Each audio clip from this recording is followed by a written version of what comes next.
Welcome to the party.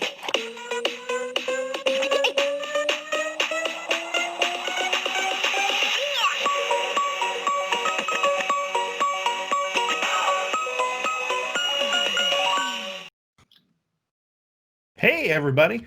Welcome back to Johnny and the Greg. We are here with Ian Eastin, actor, writer, director, overall creative type. Um, and the little story here is that Ian and I went to high school together for a couple of years. I think you showed up like our junior year or something like that. And Yep. and we were not friends. I mean, I'm just gonna lay it out there and be like, we weren't like enemies or like clashing or anything. We just didn't hang out, like not in the same group. And the point I want to make with that is like, I know we have some younger people that watch our show, like either my daughter's friends or just in general, like all that crap that happens in high school, and like maybe you do like a person or you're in this group and they're in another group or whatever. Here we are like 20 years later. It doesn't matter. No one gives a shit. I mean, you can actually talk and be friends but what I got real interested in, I don't know how long ago it was, but you started to put some YouTube content out there, and we're looking at the one that caught me the most was Blackie Sack, the world's only African American hacky sack champion, and your character, whose name I cannot say, Neither but can I. yeah, no one on this show can say the name, and that immediately had me just laughing, just because part of the way you delivered that piece of like, yeah, I can't say my own nickname. I mean, that just still cracks me up. But Yeah.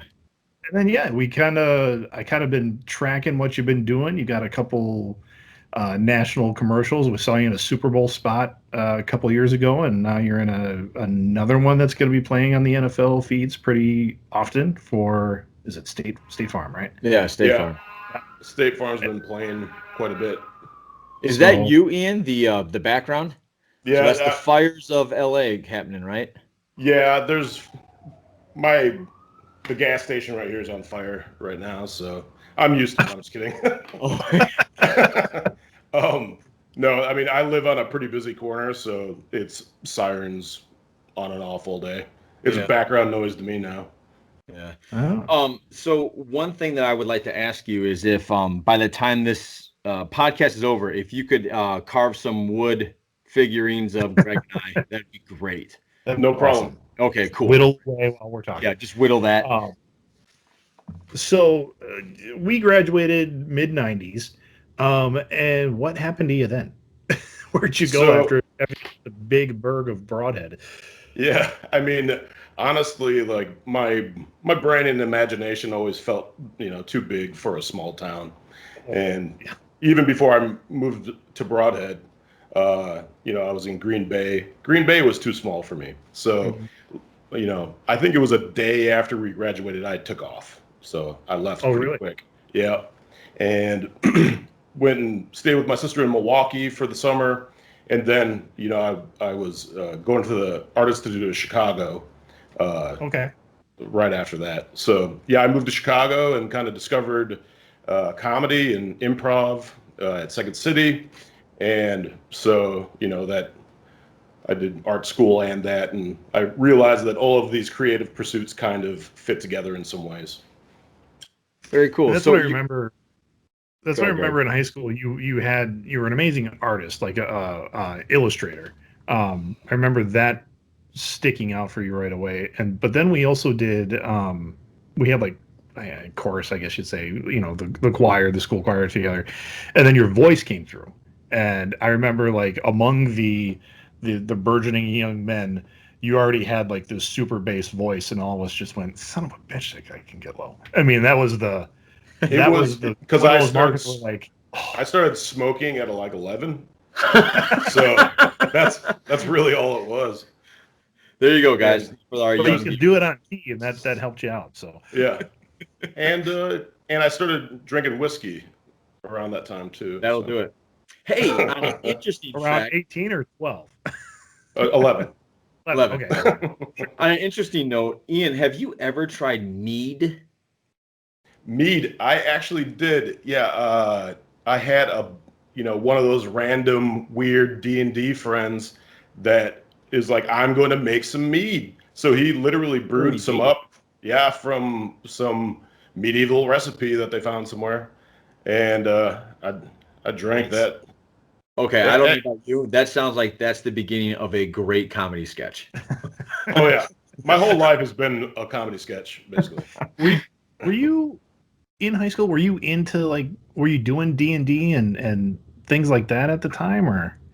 I was always a huge science fiction fan, so I read science fiction novels basically nonstop, and quite a bit of fantasy novels too. But still to this day, I've never played D&D actually. Okay. I would like to, Even because there's there's celebrity D&D parties out here now. Yeah. I'm trying to get in Huge. with them. Is there really? Yeah. Oh man, it's huge. Yeah, absolutely. Like there are tons of, and there were like people like closeted D&D players in Hollywood for like Robin Williams had a weekly D&D game I'm not when he was surprised, still with us, and that was Really? like his thing. Like he'd go to a comic shop, he'd go to game shops and peruse around. People knew him, and they always kept it really chill because he was like, "Yeah, I'm a gamer." That's Yeah, his daughter's name is Zelda, named after Princess Zelda. No kidding. I didn't know that. Yeah. Wow. And part of the reason I asked about the kind of that nerdscape is we should have gotten along better in high school because I was trying to closet that man. Like I had like trying to be a part of the athletic group, which wasn't working out very well. And then just being the big nerd and like working at the local video store and, doing closeted D&D games because I was like, oh, I don't want my friends to know that I'm doing this thing, but I really love it. Right. I mean, doing stuff like that. But yeah, I mean, when I started to follow your work, I'm like, we should have hung out. That would have been cool. But That's weird. That's a good point. That's weird because back in our day, you kept that stuff quiet, like toy collecting, comic book collecting, D&D. Like I never did the D&D thing, but D&D, whatever. We did a couple games in college. I had you. Well, we did. That's what I'm talking about. Not in high school though. Yeah, no. Right. But now it's like completely acceptable. It's actually like everybody cool does it. Like, how are you not into Marvel, or how do you not collect comic books, or how do you not do D&D? I had no idea there was a D&D circle in Hollywood. That's kind of it's Sofia Vergara, her husband, whose name is slipping my mind right now. The guy from True Blood and whatnot, right? And I know what you're talking about. Huge, he looks like a Joe Manganiello. That guy. He looks like he was just a werewolf and turned into a man again. Yeah. I agree with that. 100% of the time. He's 7 foot, and they look like they just shaved a werewolf, like a very handsome werewolf. Yeah. Very, very hairy dude. But they got married. They bought a house somewhere in Hollywood, some big house, and it like the wine cellar is like this big domed kind of brick wine cellar.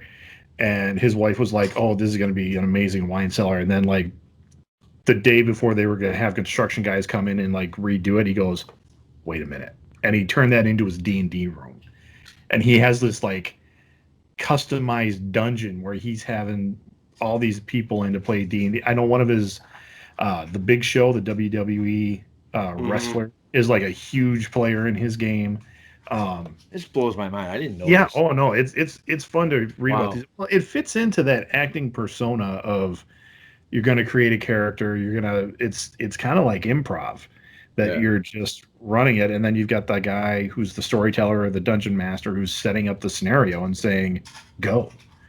And there's a lot of there's rule constraints, but then you've created a character and you're just going to run with it. So yeah, and a ton of writers are closeted D&D guys.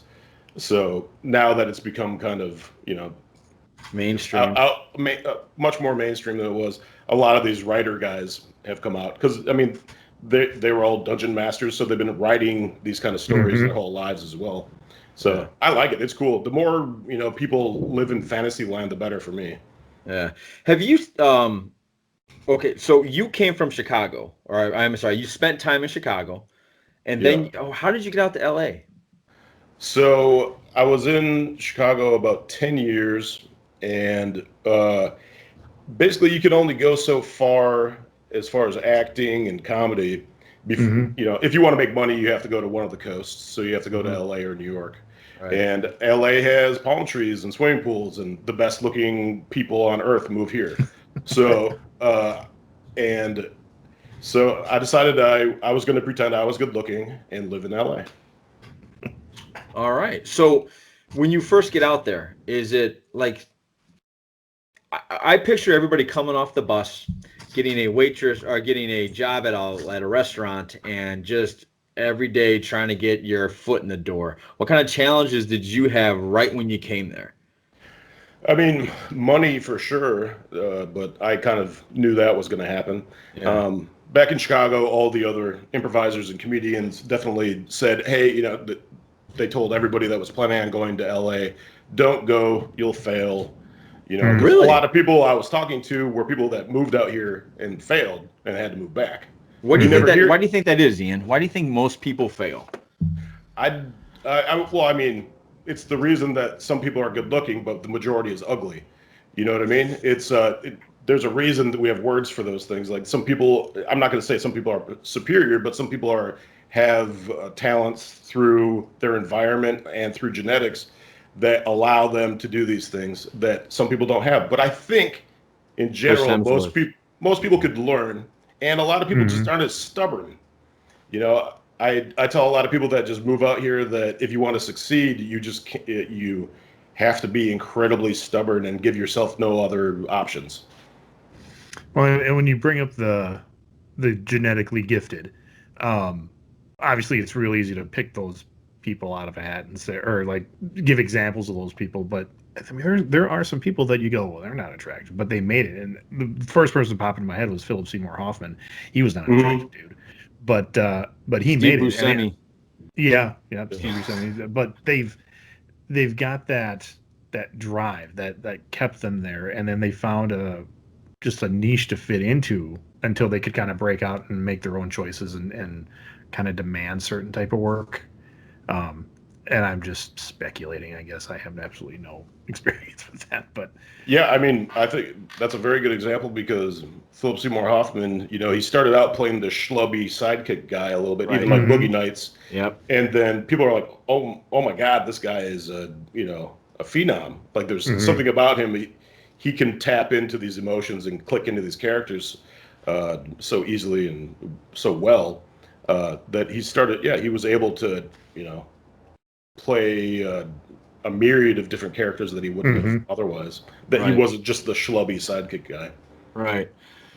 So that is a talent I do not have, which is acting. Like I can be funny when they turn on the camera. I can ham it up, but I'm not an actor. No. Oh, not really. I just play myself. What do you classify yourself as? Yeah. Like what's I'm your a character comedian. class then? You're a comedian. So do you do stand up? No, I did it a couple times in Chicago, and it was incredibly scary, so I stopped. Okay. Yeah. Yeah, I can imagine. I mean, it incredibly scary. Some people find improv to be the scary one. I find improv to be kind of a community-based thing. You have someone backing you up all the time, so it was way less scary for me. Right. Yeah. No, I would think. I did a little improv. I did a little, and that always felt comfortable to me because I can see the total difference between doing stand-up, where you're up there to get laughs, right? Whereas I guess with I lost the train of thought. Outside, not stand-up, the other one. What's the other one? Improv. Thank you. Yeah. With improv, like you said, you're almost playing off somebody else. And so there's almost this relaxing, which can almost just help the performance versus you're up there, no one's laughing. You thought that joke would kill, and no one's laughing. And that has to just build up anxiety. And next thing you know, you're just eating shit. Yeah, I would completely understand that.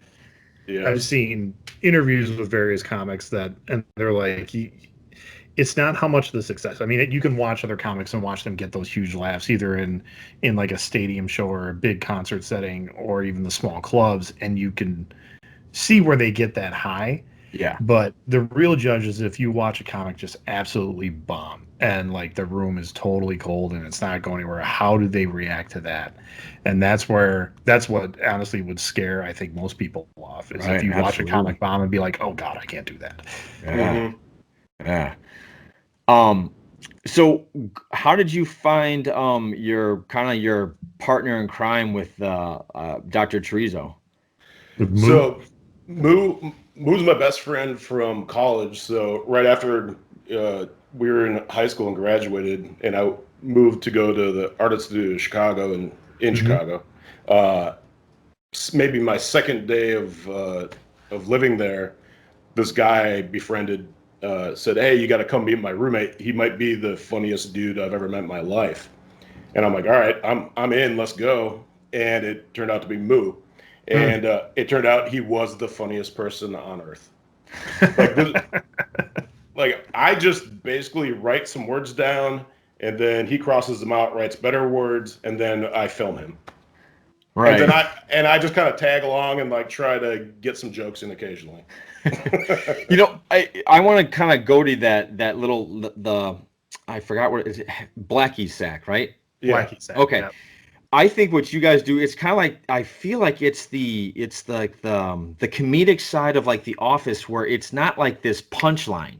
It's the awkwardness of certain situations, and like when you're pouring liquor down his mouth and he's on the ground going, I need more liquor, and you're just sitting there. More Belvy. Yeah. Yeah, how are you like, I feel like that is the hardest part of comedy. Like when you sat there and said, I can't say my nickname, I'll get beat up. And then the next scene, you're sitting there, you're kind of doing this dancing thing while everybody's walking away. Like to me, I was cracking up, and it totally reminded me of, you guys remember that show, What We Do in the Shadows with the vampires? Oh yeah. Mm-hmm. You Yeah. totally remind me of Guillermo. Right. Yeah. Right? They stole that from us. Did they? No, Sure. Let's just say they did. Yeah, they I'm gonna did. go with that. Yeah. But anyway, you totally, so every time, like my favorite character on that entire show is Guillermo, and you've become my favorite character on that. And it was funny because Greg goes, "That's the guy we're talking to." I was like, "That's the guy?"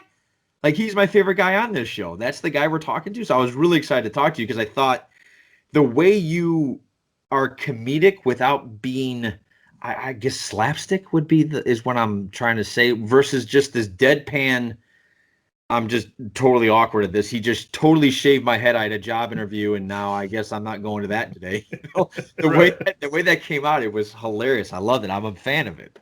I guess the rule we had for that show was that we'd never wink to the audience. Right. Like it was just it was a mock reality show in our heads. Right. So that's why you will have the confessionals where we're talking to the camera and all that. Same as What We Do in the Shadows, and even The Office or Parks and Rec. So people are pretty used to that style now of mockumentary. So it allows you to insert a bunch of extra jokes as well. So you might film a scene where Moo shaves my head at the black barbershop, right? And then it cuts to me, and in that confessional you can get 1,000 more jokes. Yeah. Mm-hmm.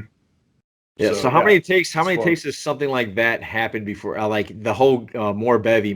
How I can just imagine you guys cracking up like 1,000 times just trying to do that scene. Well, what's great with all the camera equipment, it's all been democratized, so you can get a card where you can shoot all day, 64 gigs and 4K, and you're just tell the camera guy just keep on running all day, and I'll cut around it later. So there's so many bloopers from everything we've done. Like I bet people have asked, how do you keep such a straight face? And I don't. I just cut around it. All right, so you're the one that edits. Oh yeah. Really? That nice. I find that I've kind of had to learn how to edit through this podcast, and that's an incredibly tough job. I didn't know how actually skilled you have to be to get that going. So that's cool. I didn't know that. Yeah, I don't enjoy it. But no, you don't enjoy it? Well, the thing is, never tell anyone you know how to edit, because then they'll ask you to everything. Yeah. But I mean, if I've had projects where we have enough money where someone else does it, I like that. But then I still go back and edit myself anyway because I'm a control freak. So and if I'm gonna write it, direct it, I want to edit it, because every story is told 3 times. When you write it, when you shoot it, and then when you edit it. So sometimes the editing is maybe the most important storyteller in that scenario. Yeah. Wow. That's So Go ahead, so Greg. Blackie Sack hits, and that's been like 5 or 6 years ago now, hasn't it? Yeah, about Something like I think that. 6 years ago. Yeah, So and we did that that for really All Def. That was for so All Def Digital. that was for All Def Digital, which Oh, is okay. like Def Comedy Jam, but their YouTube channel basically. Right. Okay. I thought you did that first, and then you got noticed by Russell Simmons. But so No. how did you get into the All Def Digital kind of family? So basically, uh, we got some representation over at Gersh, which is you may have heard of Gersh, which is a talent agency. And so at the time, Russell Simmons still owned that channel. And Russell Simmons went to Gersh and had a meeting and said, okay, I want a comedy duo that is a white guy and a black guy. And Gersh said, okay, we have one. And so Good for you. they had to hire us because we're the only ones. Are you serious? That worked out for you. Like, Yeah. I don't know if you're being funny or not, or are Congratulations you on just serious? No, that's a real story. Oh, But That's- then, I mean, obviously they showed Russell a bunch of our content, and he liked us. So that's that cool. was that. And then, yeah, we worked with them on and off for about 5 years. We haven't worked with them. I go in and do some on-camera stuff for them once in a while, but we haven't produced anything for them for a couple of years, maybe. So what are you Does he working on? still- Go ahead. Sorry, Greg. Does Russell Simmons still take an active role in that, or is he off doing other things? Well, you may I have know he heard got into a little bit of hot water, I think, around the Me Too movement or something like that, wasn't it? Yeah. So there's a little thing called #MeToo. You may have heard of it. And now he lives in Indonesia. So we don't see Oh my him. gosh. Does he We don't- really? Really? We don't talk about him anymore, Wow. as they say in the gangster movies. I didn't know that. I mean, Wow, I didn't know that either. because I mean, I grew up watching Def Comedy Jam and not understanding that I was too young and too white to repeat those jokes in middle school, but I did anyway. Had to learn that lesson. But he was like very much a part of that upbringing. I mean, that was I didn't know that he was living abroad. Huh. Wow. Okay. Yeah, so it's I mean, it sucks because like he was a friend of mine. Yeah. I'd go to his house, Yeah. and now it's like, I mean, he's also, the cliche CEO where he's, a control freak. Right. And I don't know if he's ever had a real friend. I don't know if I can say, oh, we were friends. Like, I was around him, and he was a fucking insane mastermind, right? When you say insane mastermind, do you mean like he was so creative that I guess if you were to look inside his head, it'd be like a dirty room, but in his eyes, it was all organized chaos? I feel that's probably a good way to describe it. Yeah, he was ADD, all Def Digital, right? He was fucking scatterbrained. Yeah. But if you have $500 million, you can just throw shit at the wall and something's going to work. Do you feel you're that way as well, or do you feel you're yeah. more? Yeah. Yeah. Well, So you're very scatterbrained and Minus the 500 million? Yes, I have 500 million less than that. My bank account is really embarrassing. I'm just kidding. I'm very rich. And now we come to the real reason we had you on. I'd like to pitch you. We have a Kickstarter for. yeah. Have you heard of our Patreon account? I mean, basically, I have a lot of ideas going all at once. Yeah. But I am able to focus on one thing for many hours at a time. Okay. So I get things done. That's another thing I tell people as well is if you want to succeed, especially in LA or anything creative, finish the damn thing. Starting a project is the most fun part. Brainstorming ideas and writing shit down. But the part that is the least fun is putting that finishing touch on the project, Right. like the last day. But that's the only way you're going to get anywhere is if you finish those things, even if you're Do not you 100% happy with it. I was gonna say, do you ever feel like things are done, or is there always? Do you still have that little bit where you can always go back and like, oh, if I could just tweak that a little bit, or I would do that differently now, or things of that nature? Yeah, I don't enjoy watching any of my old stuff at all because I'm like, because I know new techniques or I would do it Right. differently. Some of the stuff, well, when it comes to comedy, it's very forgiving because if you're making people laugh, they don't look at the technical problems. Mhm. What we always say is funny forgives. So, if the joke's good, then who cares how you get the joke out? Interesting. It doesn't matter to us. Ian, do you think you're funny, or have people told you you're funny? Do you know what I mean by that question? Oh no, people don't want me to be funny. I just am. Like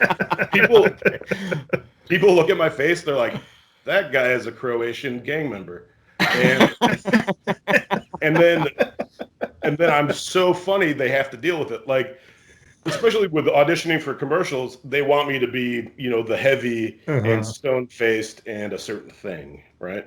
Okay. But I'm not that guy. I'm a silly asshole. So, I had to force my way into comedy because I don't look like a comedian to a lot of Mhm. people. Unless I grow up my hair into an afro, which I've done, which then they're like, "Oh, funny hair. I'll laugh at him now," But it's a strange thing. Are you in any future State Farm commercials like Aaron Rodgers or Patrick Mahomes? I wish. So when I was on set for the State Farm commercial, Mahomes and Rogers were there the next day. Oh, So you're a Green Bay I could have. Packer fan, right? Oh yeah. Of course. Oh, so that would have been really cool for you to meet that guy. Yeah, I was disappointed, but still, I was happy to work during the pandemic, so Yeah, I'm not absolutely. complaining too much.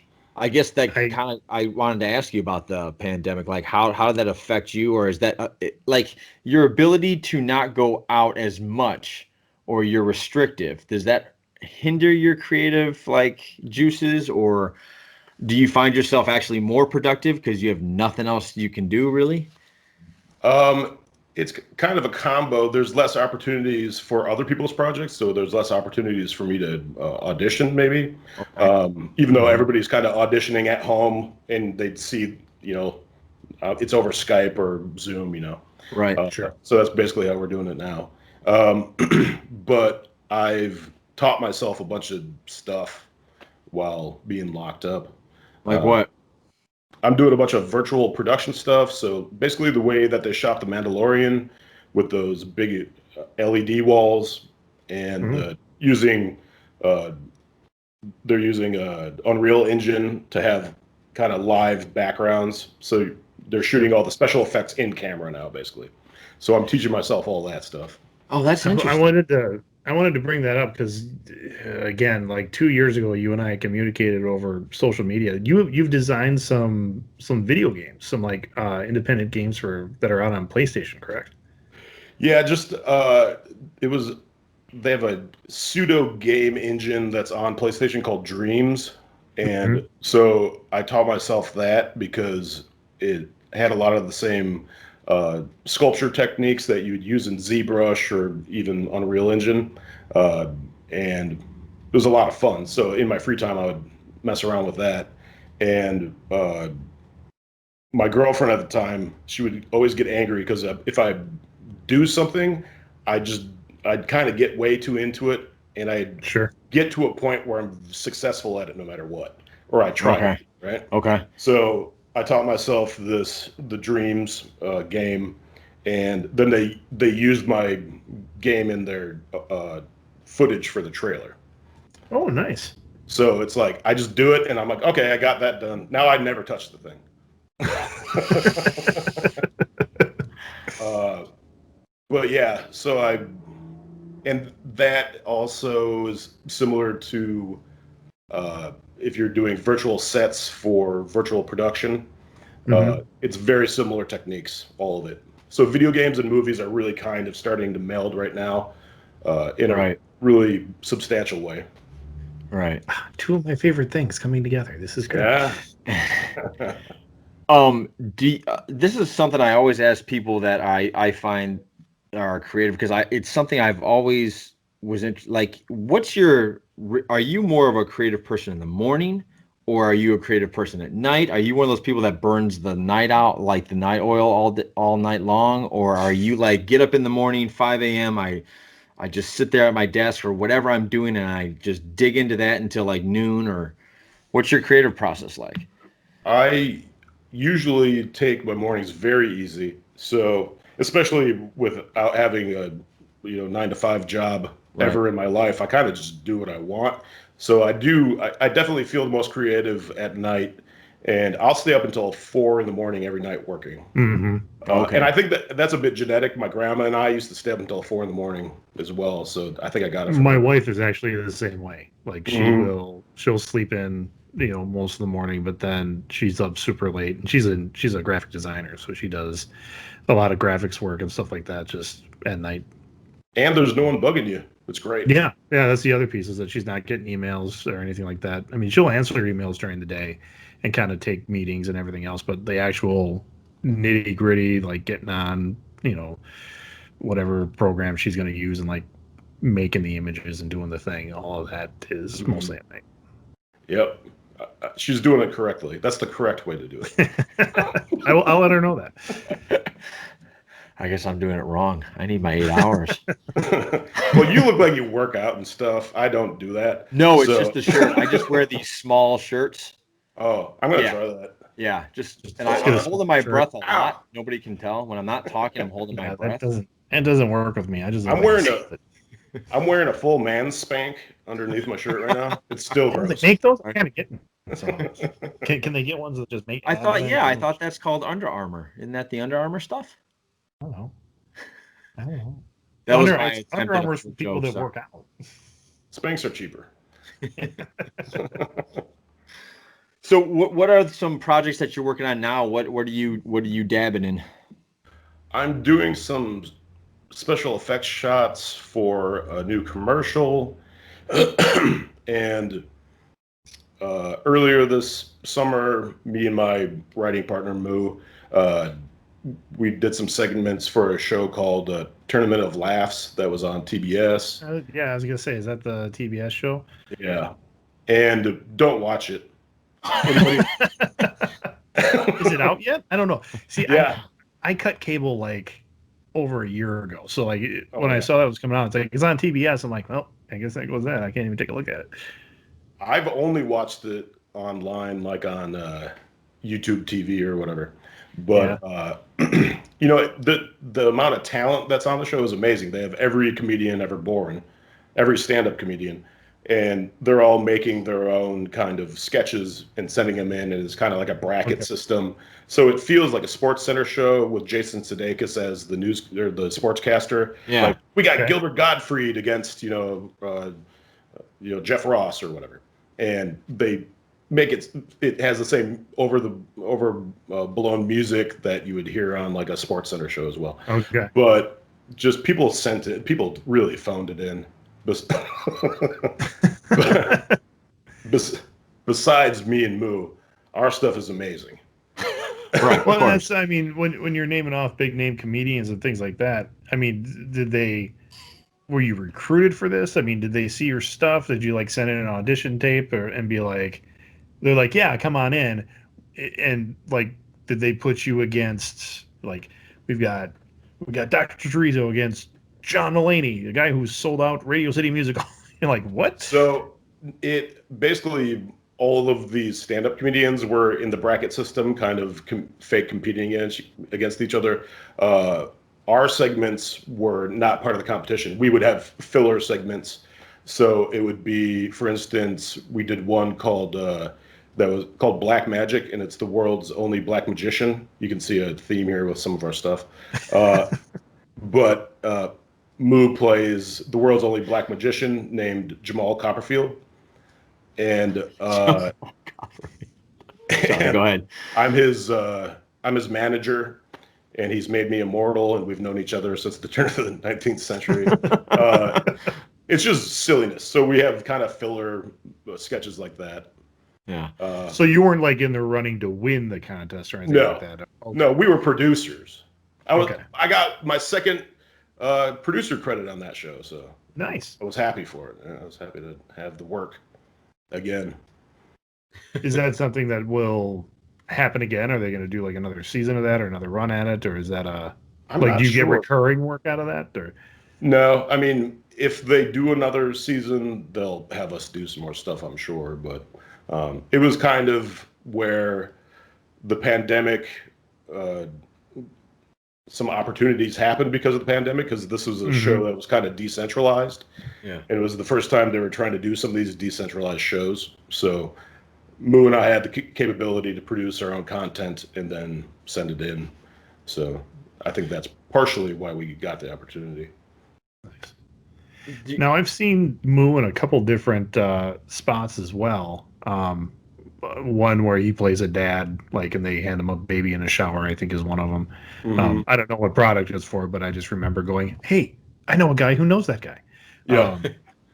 That was but Love's diapers. it was. Okay, well, it was a diaper commercial. I was kind of thinking it was that. But so as you guys are trying to grow together, I mean, there is still this kind of feeling where like you have different projects kind of separate as well. How do you guys try to balance that? Or is it just, hey, when work comes up, I'm going to take it and we'll see where it goes? Or, I mean, what happens when one of you gets on as like a recurring character on a TV show or, you know, a big movie role? Like what happens with your partnership at that point? I mean, it's always kind of been when one of us succeeds, we both do, since we have been a comedy duo for so long now, that anytime someone sees our face or our name is as a producer up on a show or someone sees us on a commercial, it helps us both because there's nothing bad about it. Because Moo's been on Eric Andre's show, like recurring for years now. And he was on what's it called, the HBO show Insecure. I haven't seen Insecure. And yeah, a bunch of different shows over the years. And every time someone sees his face, I'll look at the comments online. They'll say, "Oh, Blackie Sack," or "Hey, Hood Lessons," or one of our shows, or mention our characters' names. So we're famous from the internet. Like we're never going to get famous from TV. I don't see. Like, people stop us on the street very regularly because of our comedy that's online. No one has ever stopped me and said, "Oh, hey, you're Russell from State Farm." No one cares about that. Well, it's interesting you bring that up because I think when John and I did our beard show, we were at his house, he and I were talking, and in John's day job, he said he was talking to like a kid who, and I say a kid, he was probably 19 or 20 or something like that, and he tried to talk to him about a movie, and the kid was like, "No, I don't have time for that." He's like, "What do you mean you don't have?" He's like, "I don't have time to sit down and watch a movie." So you don't have like 2 hours to sit down and watch like a whole story, like beginning and end. He's like, "No, I just watch like YouTube." And that's what he asked me. He's like, Quibi. He's like, what the fuck is Quibi? And I'm like, it's all short form storytelling. But that's a generational thing now. It's almost like we got a whole generation. Like if you can't hook them into a story in like 10 minutes, they're out. I mean, is that changing your kind of writing style, or are you kind of how you think about creating things for like a YouTube type setting? Or well, I think luckily our sketch style of comedy kind of has just lent itself to that from the get-go. So I guess we lucked out where we were kind of trained on short form comedy.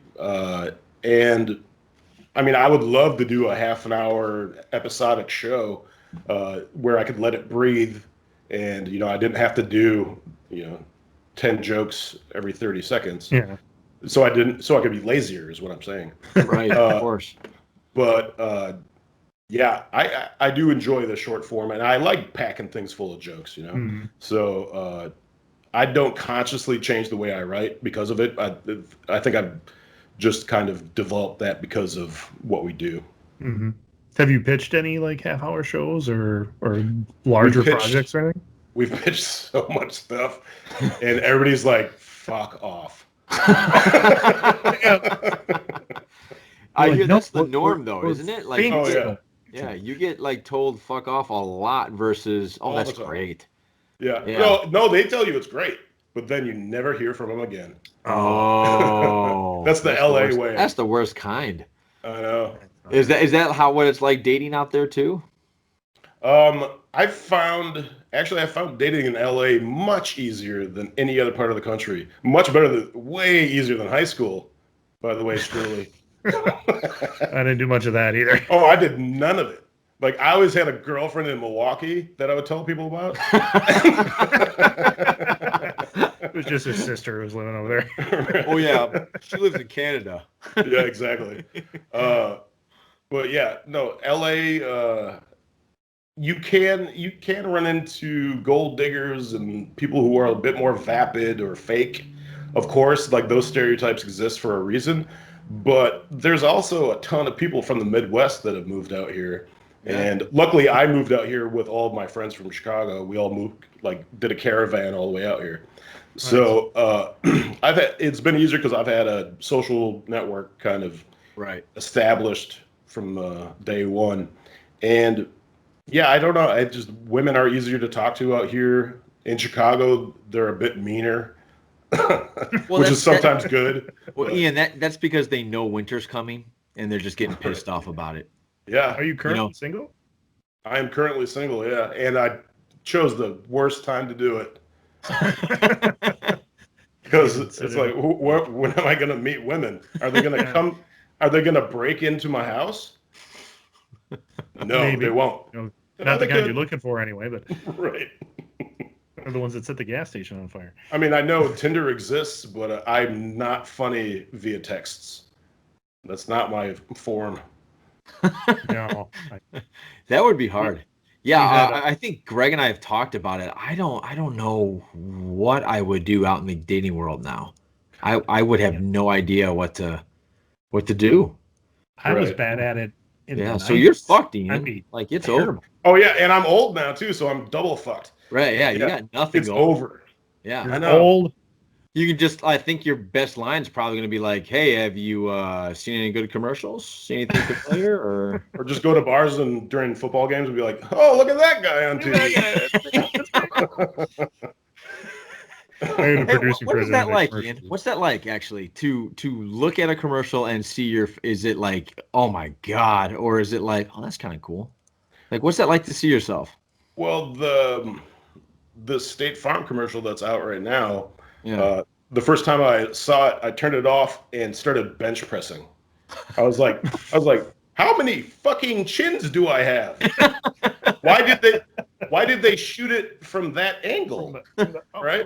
Yeah. I'm like, that's not how I see myself in the mirror. Like, the way you see yourself in the mirror is not how you look on camera. It's awful. So it's a shock. Well, it can be. Yeah. I mean, if I'm at my fighting weight and feeling good about myself, I'm like, all right, that's not so bad. Yeah. But put on a couple pounds and boy, you will change your diet quick. Yeah. It's a slap to the face.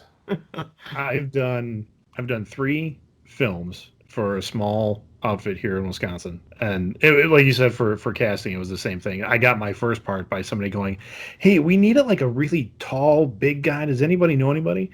And like the main actor went, "I got a guy." And he called me up. He's like, "Hey, can you be on set next weekend?" Sure. Yeah. And there I was. And so they cast me as the thug, the mean guy, whatever. Thug number 1. Yeah, just the we're gonna put you in a black leather jacket, a black t-shirt, grow your beard out, and look mean. Right. And I remember, the first time I saw myself on camera, and I was like, "Holy shit!" Just like, I'm that big. And then my wife's like, "Well, the camera will add 10 pounds." I'm like, there was only one camera on me. How many cameras do you have on me? I mean, I understand why it happens. It's basically 3D reality put into 2D. It's going to flatten everything. So instead of feeling, looking thin this way, it just flattens it out. I'm much more in shape in depth than I am And so like if you look at me this way, I'm a fucking beast. But Right. That's why I try to talk to women in person and not on Tinder, because they see pictures of me and they're like, gross. In person, they're like, damn, he's not half bad. He's decent. there you go. In LA, I'm probably like a 3 or a 4. In the Midwest, I'm a solid 5 or 6. So good. When I come back to Wisconsin to visit, women are like, "Are you a fucking male model?" Yes. Yes, I am. Out here, like baristas won't make eye contact with me. Yeah. Do you find like, I mean, we hear the adage like everybody out in LA is they went out there to be like, no one's from LA. They all migrated there. Yeah. And that they all wanted to be in showbiz in some way, shape, or form. Is that true, or do you find that to be a little bit of a fallacy? For the most part, I mean, I would say, 80% of the people I know moved out here for the industry, for sure. And I mean, I rarely meet anyone that was born here. The people from here are completely normal, though. So all of the bad stereotypes you get about people from LA, it's not people from LA, it's the narcissists that moved here from other parts of the country. Oh, because they were the big fish in the little pond. Or something. Mm-hmm. Yeah. They're the hottest cheerleader, and they moved here, and now no one fucking cares. And now it's the funny guy who's getting work. That's right. Yeah. Interesting. That's I had a dream to go out to LA a long time ago, but I didn't want it bad enough, actually. You got a story with that though. Like you did head out there and saw. Yeah, I went out there and I went to a party, and there was a lot of, and I was a Boy Scout, man. Like I didn't drink a lot. Anytime I saw pot or drugs or anything like that, I was like, no, I'm better than you. And so I would just, kind of move on. So I went to a party, and it was a mountain of what looked like white powder. And I thought, I can't be here. They were probably baking. They were baking, and I maybe, you know what? Maybe I judged them harshly. Yeah. People don't wasn't do in the kitchen here. Eating the dough. Well, now it's meth, right? Isn't that the weapon of choice down there? Oh my God. Not in city centers, no. You go outside of any city in the United States, and it's zombie land. Yeah. But yeah, no, LA, no way. That's a dirty drug. People would never touch that here. It's where they touch. I mean, every major city I've ever lived in or visited, cocaine was ubiquitous. It's just what people do. And people love mushrooms now. So microdosing mushrooms. I've heard about that. It's legal now in California, isn't it? No, in Oregon it is. It will be legal here, I bet, in 4 years or so. Yeah. No one cares. I don't think the cops would ever arrest you for it. It's tough to beat a cop to arrest you for anything right now. Right. Well, yeah. What are they going to do? Come in my house with the women? They're going to show up and be like, "Hey, buddy, we heard microdosing." Hey, when you're coming up with your sketches and you're talking with Moo and you guys are working on something, has anything changed in terms of humor now with Black Lives Matter? How the world seems to be super sensitive to a joke nowadays. Has that kind of like really messed up your flow, or like, hey, we could have done that like 5 years ago, but now I don't think we can touch that? I think especially being a black-white duo, I mean, that's gotta right. Does that play in? That's a great question, because yes, absolutely. It's always something that we have to discuss. So, if we come up with an idea that is racially based, right? Moo has the last word on it, because I don't know how that's going to play with other black people as well as he would. Even though I'm around plenty of black folks, but I'm not black. I wasn't raised black. I don't have the right to say I understand everything that's going on as well as he does. Right. So if we came up with an idea for a sketch where it's a bunch of different Karens calling the cops on black people. Mm-hmm. So it's like, hey, these black people are, are having a barbecue, and then it progresses to like, hey, there's a black guy walking on the street, or like these black people are sleeping in their own bed, right? I get it. Yeah. So, and I'm like, and we're talking about that. I'm like, is it funny right now, or should we save this one, Right. when things are less weird? And I'm like, but that Karen stuff is happening now, so you can't really. Absolutely. You have to find the balance. Like, it has to be timely, and the only thing between him and I, the only thing we get offended about is if something's not funny. So we kind of let, if one of us has an idea, we just do it, and we don't pick it apart too much. But we're also good at judging, like, okay, it was funnier when Obama was president, Right. Yeah. Yeah. I would think there's a fine line now, and I've heard other comedians say things like, I'm going to butcher a quote, but I'm actually not going to even do the quote. I'm just going to paraphrase what I've heard was that comedians are kind of a reflection, or they tell us the truth of how ugly the world really is, but they make a joke out of it.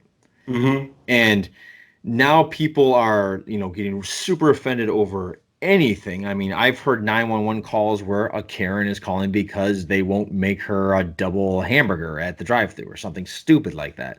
So it would just really have to be like, I've noticed more now and more stand-up that people are always having to say, it's jokes, folks. It's just jokes here. I'm up here just telling jokes.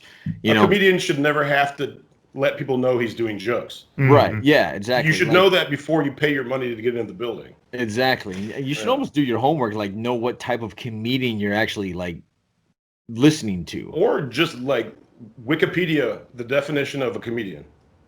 Yeah, that's true. They tell jokes for a living. They don't mean what they're saying. Yeah. It's a joke. Yeah.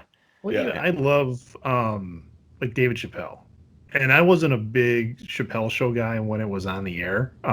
Just for some reason, I didn't make time to watch it. But his stand-up now, the stuff he's doing for Netflix, and it's really good. I mean, and it's a lot of it's racially driven. I don't want to say charged because I don't know if that's quite the right word. But he's holding up a mirror to our society. And one of the things that he makes a great point, and I think it's still funny as hell. He's like, you want to change gun laws? Every black person in America needs to go buy a legally obtained firearm. He's like, you want to see gun control happen? There's the way to do it. The laws would be passed within 3 days. Oh yeah, and I laugh my ass off at that piece, but I'm like, but then you're thinking about it, you're like, well, he's right. I mean, that would be a way to do it.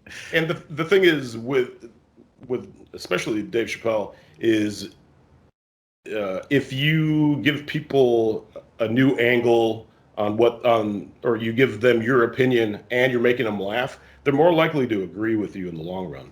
So if you're giving people a little shot of serotonin while you're telling them something they don't like, that's genius. That's the job of a comedian too. And it's the job of the comedian to push the envelope and desensitize people a little bit, because we should sometimes you just need to laugh. Like, all right, absolutely.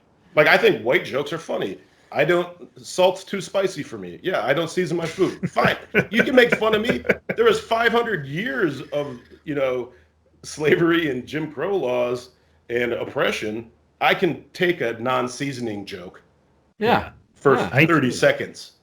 On our Facebook page, I put out, or maybe it was Instagram, I don't know. I put out like a cracker joke about white people being called a cracker. I can't remember. I got a couple DMs from like family members. They're like, "Are you sure you want to do that right now?" I'm like, "It's funny. Yes, I do want to do that right now. I mean, I need to poke fun at something, and that's going to be us." So, well, that's what we need now more than ever. We need to just laugh and just relax.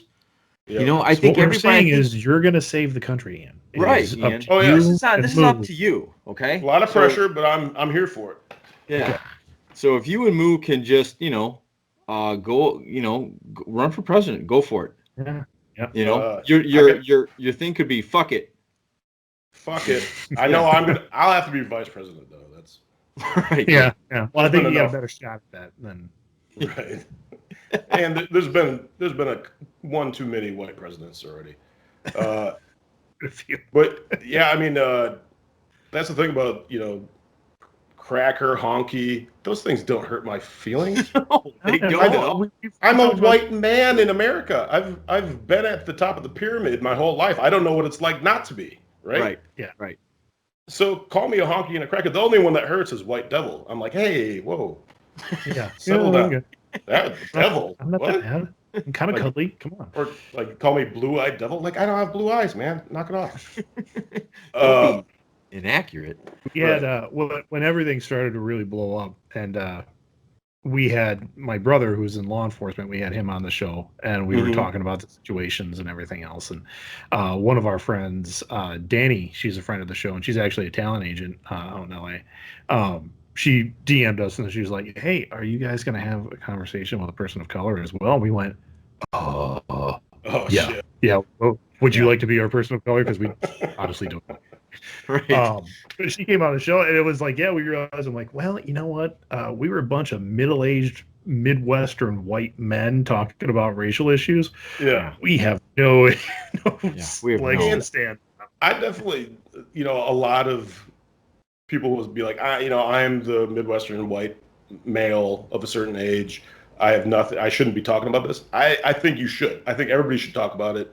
That's how things It's all change happens. Di- Yeah, and that's you digest it as a culture, and then we can get somewhere. But if everybody's afraid to talk about stuff, or even afraid to make fun of stuff, I think racism is absurd. So when I make sketches that are absurd and they involve race, that's what I'm showing. I'm showing how absurd racism is. Right. I agree with you. I think a big problem we have is that for some reason everybody needs to virtual signal. They need to just sit there and step on their soapbox and explain why this is wrong and this is what they're going to attach their fight for, when they're not even that. I don't feel they're that upset about it. They just feel like they should be upset by it. Right. Well, they want the attention that stems from that. Right. So it's usually online. It's on a social network, and they found that they get that little shot of serotonin, or the chemicals hit the brain when they write something, and someone said, "Good job, honey." Yeah, you're not a racist. You're fighting the good fight. Exactly. But they don't even believe it. They just want that little shot of serotonin. They want the likes and the hearts and all that bullshit. That doesn't matter.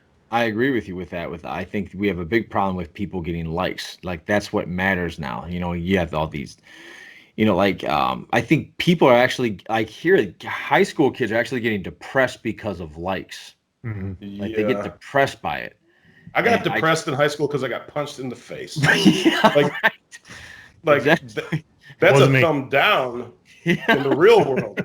As a punch to the face. Right. Not in Broadhead. In Green Bay, I got punched in the face all the time. No one got punched in the face and brought it. Although No. I did almost get in a fight once in high school with Josh Hosley. That was. Do you remember this? I mean, Really? We're gonna tag him on this. Yeah. I did apologize to him at some class reunion years later because I was totally in the wrong. But yeah, it was a thing. It's like, it was dumb. It was absolutely ridiculous. But anyway, we don't. This is dumb, guys. It was. Oh yeah. Guys are dumb. It was complete testosterone filled bullshit. So. I think I remember you and I would lift weights quite a bit together, though. I think we were in the weight room. Yeah. I remember. I was in the weight room, but I tended to zero in and not want to talk to people in the weight room. Yeah, I mean, no one talked to me. Come on, I was weird. Well, I remember when you came in, and it was like with any new student that comes into a high school, you are the hot commodity. And you had spent some time in California, I think, or at least you told people you spent time in California. I lied then because I didn't. that was the thing, and you're like, "Oh, the new California kid." And I remember you were creative. I think I just had a skateboard, so they assumed I was from California. A green hoodie and skateboard, and there he is. Yeah. But people noticed your art skills right away. And so you were an art kid and you were a creative type, and then you started doing like I don't know if you were in a play or a musical or something that people saw some talent there. And so you were getting a lot of attention from kind of that group, like the Drama kids. the drama kids, the music people, which were also the intellectuals in our school because we went to a very small high school. And then all of the athletes, and all like, oh, because lifting weights, doing stuff, but you weren't going out for sports, and they're like, what's up with that guy? I'm like, oh, Right. I don't know. But Yeah. remember that? I remember you writing songs at a party one time. I think, that was you with a little Casio keyboard, chicks falling all over you. So, Oh, good move, Ian. Oh yeah. Yeah. I've never had a problem. Never had a problem there. Never had a problem stroking those keyboards. Except in high school. Except for 4 years. Except for 4 years. 4 years of that high school thing were a little tricky, but once I got past that. Yeah, so this is the awkward silence part. Oh, you have to have one, especially with Skype and Zoom. Yeah. It's the worst. You're either talking to each other or you're staring at each other going, is anybody going to talk? Right. Wait, did everybody screen freeze? What's going on? Well, I mean, we're let me interview you guys. Where do you guys live in Wisconsin right now? He's not in Wisconsin. I am not. I am a Chicago boy. Nice. Yeah. We probably drank together. Maybe.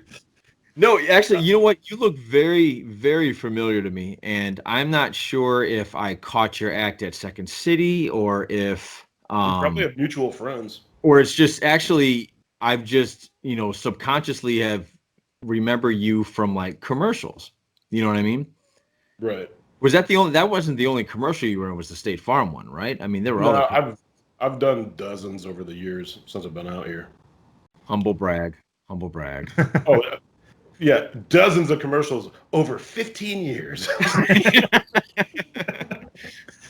Well, the first one I remember seeing I think it was a Budweiser commercial. You get smoked in the bag with a 2x4.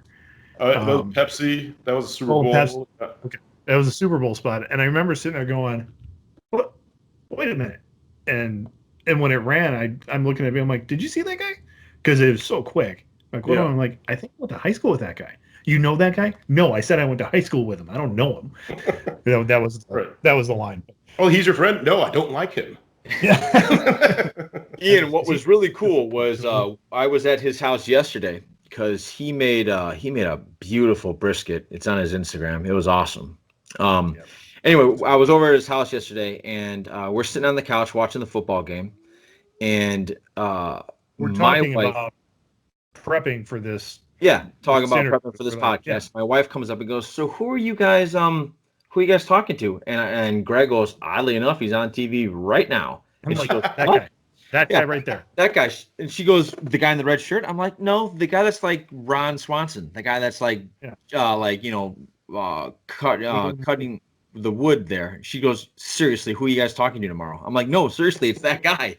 I'm like, it's him. It's yeah, it was really, it was one of those cool moments where I was thinking in my head, I was like, and this is, I think I had a good can of mead in me by then. Not meat, not meat. Mead. Yeah. In me. And it's 17% ABV, so it's nice. Good stuff. And I was kind of like, this is kind of cool. A guy on a national commercial right now. We're going to talk to him tomorrow. That's really cool. We were simpatico, man. Yeah. Yeah. So, hey, what do you got in the future? Anything coming up in the future?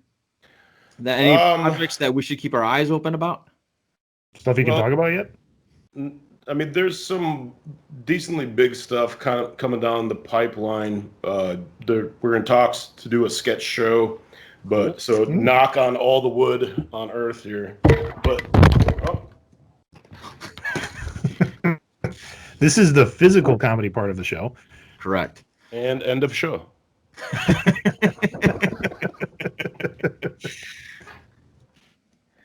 So if people that are listening, he dropped his mic and he had to adjust. No, he was knocking his wood is what happened there. I was knocking on wood and I got carried away. Yeah.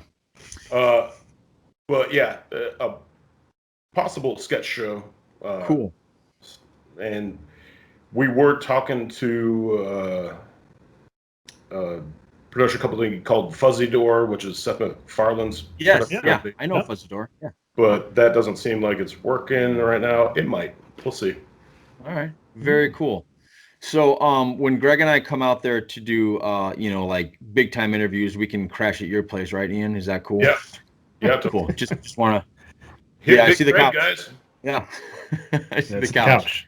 Yep. Ian, where can people find you YouTube wise, websites, Instagrams? You can go to our YouTube page. If you type in Dr.Chorizo, Dr.Chorizo, you can find stuff. We have maybe 300 sketches on All Def Digital. Tons, it's everywhere. Yeah. TBS show. I forgot my Twitter handle. Dr. Chorizo something. I never used Twitter. I should. I don't use it either, man. Yeah. Yeah, he doesn't use social media hardly ever. Everything's coming from me. Yeah. You're doing all the heavy lifting. Trouble in Paradise. That's the no, it's the trade-off. He does all the editing bullshit that I don't need to do, and I'm like, yeah, I'll put some stuff on Facebook that I find funny. No problem. Leaving the microphone falling down. Don't edit that out. That's good. Makes me feel real, right? Yeah. No. Like a real guy. It's a real person. There's not a lot of real creative editing I do. I just kind of throw it up on there and just put the intro. Oh, Yeah, gotcha. cool. That's how good I really am. Hey, that's a lot better than most people. We just want it to be raw, just like whatever comes out, man. Raw, big time. Yeah. So I think we're gonna end it there, Ian, because we're getting to that point where we're gonna start just sitting there and staring at each other, and that's People cool. won't listen to the very end. Yeah, but people don't listen this far into it anyway.